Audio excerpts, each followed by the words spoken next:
নলডাঙ্গায় অগ্নিকাণ্ডে ও প্রাকৃতিক দুর্যোগে ক্ষতিগ্রস্ত পরিবারের মাঝে ঢেউটিন ও চেক বিতরণ। নাটোর প্রতিনিধি।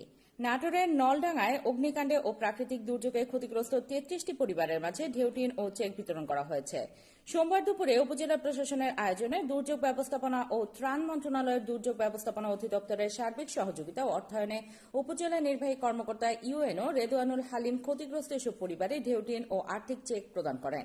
এ সময় উপস্থিত ছিলেন উপজেলা প্রকল্প কর্মকর্তা হাসিবুল হাসান, উপজেলা কৃষি কর্মকর্তা কিশোর হোসেন, উপজেলা বিআরডিবি কর্মকর্তা মোস্তফা শাহিন, উপজেলা প্রকল্প কর্মকর্তা কার্যালয়ের অফিস সহকারী জহুরুল ইসলাম প্রমুখ।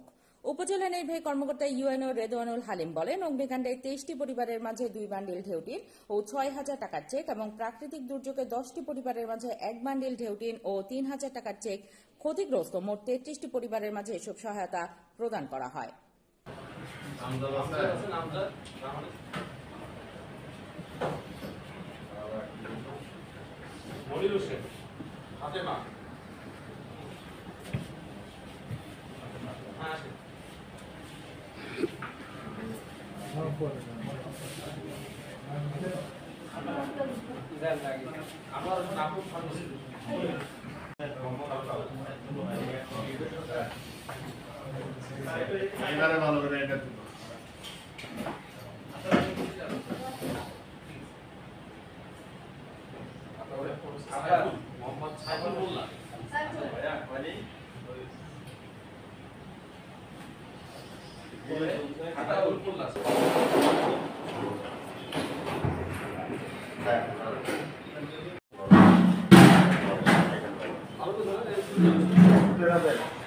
ওনার এই পাশে